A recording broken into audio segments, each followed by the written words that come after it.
Hello students, मेरा नाम अभिषेक कुमार है और आज मैं ये वीडियो लेकर आया हूँ नीट 2025 के बारे में डिस्कस करने के लिए। और नीट 2025 का एग्जाम ओवर हो चुका है। इस वीडियो में हम लोग बात करेंगे क्वेश्चन के लेवल और किस चैप्टर से किस तरह के क्वेश्चन पूछे गए हैं, 11 से कितना क्वेश्चन आया है, 12 से कितना क्वेश्चन आया है, ये सब हम लोग इस वीडियो में बात करेंगे। लेकिन आप देख रहे होंगे नीट एग्जाम ओवर होने के बाद हर एक सोशल मीडिया प्लेटफॉर्म पे, चाहे वो इंस्टा हो जाए, चाहे वो फेसबुक हो जाए या फिर यूट्यूब हो जाए, सब जगह सिर्फ नीट और नीट का ही रील्स और जो है रिव्यू चल रहा है कि पेपर बहुत टफ था, पेपर इतना टफ नहीं होना चाहिए, ये एनटीए वालों ने क्या किया।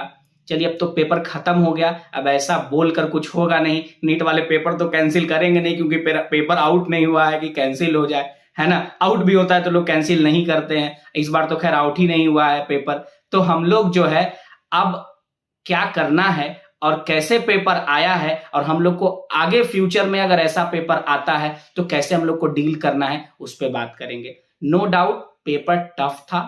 जो मीडियम क्वेश्चंस के लेवल थे, मीडियम क्वेश्चन जिस परसेंटेज में हर साल आता है, इस साल भी उसी परसेंटेज में मीडियम क्वेश्चन आया है ना। मीडियम लेवल के अगर पेपर को देखें लेवल वाइज, अगर डिफिकल्टी लेवल से अगर बांटे तो इजी, मीडियम और टफ, तो मीडियम क्वेश्चन जो होते हैं वो 40% से 45% के बीच में आते हैं, उनका परसेंटेज सेम रहा।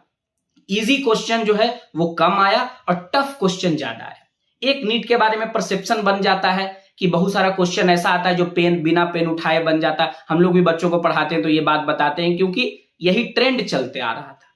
इसी के कारण से लोग एक बना लेते हैं कि बिना पेन उठाए भी बहुत सारा सवाल आपसे बन जाएगा।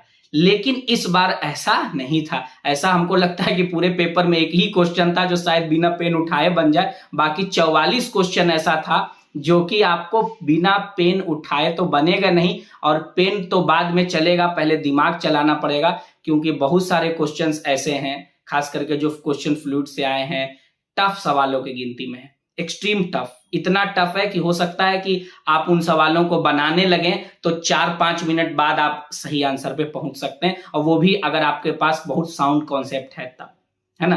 तो ये हुआ पेपर के डिफिकल्टी लेवल की बात। और अगर पेपर डिफिकल्ट आया है तो सबके लिए डिफिकल्ट है। हमेशा बोलते हैं पेपर सबके लिए डिफिकल्ट है, किसी एक सिंगल स्टूडेंट के लिए वो डिफिकल्ट नहीं है, सबके लिए डिफिकल्ट है। तो no doubt cut off comparatively जो लास्ट फ्यू इयर्स का ट्रेंड चलते आ रहा है, कट ऑफ जो है काफी गिरेगा, इसमें कोई डाउट नहीं है, इसमें कोई दो राय नहीं है, कट ऑफ गिरना तय है। ठीक है, अब बात करते हैं हम लोग फिजिक्स के पेपर की, है ना। तो फिजिक्स के पेपर की अगर बात करें तो अगर चैप्टर वाइज डिस्ट्रीब्यूशन किया जाए, है ना, तो 11th को अगर हम 3 यूनिट में बांटते हैं, सबसे फर्स्ट यूनिट हमारा मैकेनिक्स है। मैकेनिक्स में फ्रॉम यूनिट्स एंड डायमेंशन से लेकर और हम लोग फ्लूइड मैकेनिक्स के बीच में जितना भी चैप्टर आता है, ये पूरा मैकेनिक्स यूनिट में अगर रखते हैं तो मैकेनिक्स से टोटल जो क्वेश्चन आए इस बार वो 14 क्वेश्चन आए हैं, है ना।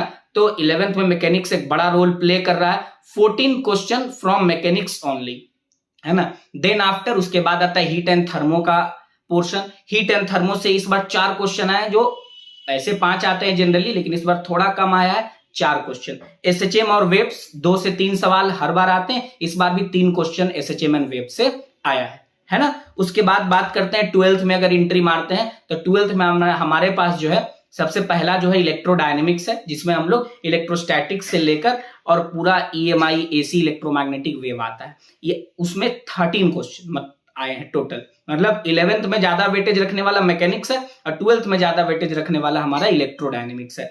और ऑप्टिक्स की बात करें तो इस बार ऑप्टिक्स से 4 क्वेश्चन आए हैं, लगभग ऑप्टिक्स से 4 से 5 सवाल आते हैं, इस बार भी 4 क्वेश्चन ऑप्टिक्स से आए हैं।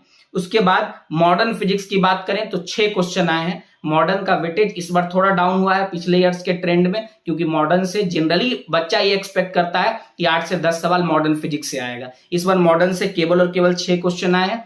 और हम सिलेबस रिवाइज होने के बाद जो नया सिलेबस आया है उसमें क्या है कि एक्सपेरिमेंटल स्किल ऐड हुआ है, जिसमें बहुत सारा चीज है, वर्नियर कैलिपर, स्क्रू गेज, ये सब ऐड हुआ है। उससे एक सवाल आया है, एक क्वेश्चन आया एक्सपेरिमेंटल स्किल से। तो ये था हमारा पूरा चैप्टर वाइज रिव्यू कि किस चैप्टर से कितना क्वेश्चन पूछा गया है और इस ईयर कौन सा चैप्टर ज्यादा वेटेज लेकर जा रहा है। तो ज्यादा वेटेज लेकर जाने में मैकेनिक्स और इलेक्ट्रोडायनेमिक्स है। अगर हम 11th और 12th की बात करें तो इस बार जो है 12th से पूछे गए हैं 23 सवाल और 11th से पूछे गए हैं 22। तो हम लोग बात कर रहे थे 12th से 23 क्वेश्चन एंड 11th से 22 क्वेश्चन आए हैं इस ईयर।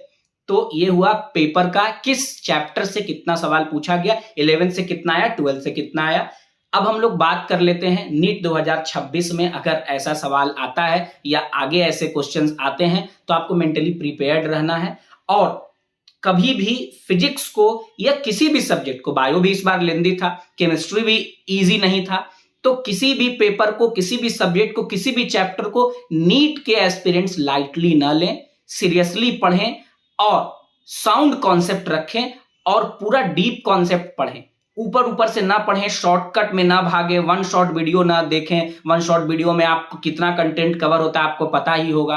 तो इन सारी चीजों से बचें और कोशिश करें कि ऑफलाइन टीचर से पढ़ें, जहां पे आपको 1-to-1 सपोर्ट मिल सके, आपको पर्सनल केयर मिल सके, तभी आप इन एग्जामों में अच्छा कर सकते हैं। नीट 2025 का पेपर यह बात को प्रूव किया है कि अगर आप एक पर्सनल सपोर्ट, पर्सनल गाइडेंस में है, आपके पास चैप्टर्स का कोर कॉन्सेप्ट है, आपने पूरा जमकर प्रैक्टिस किया है, तभी आप एक्सेल कर सकते हैं एग्जाम में, और नहीं तो फिर बहुत ही दिक्कत होगा।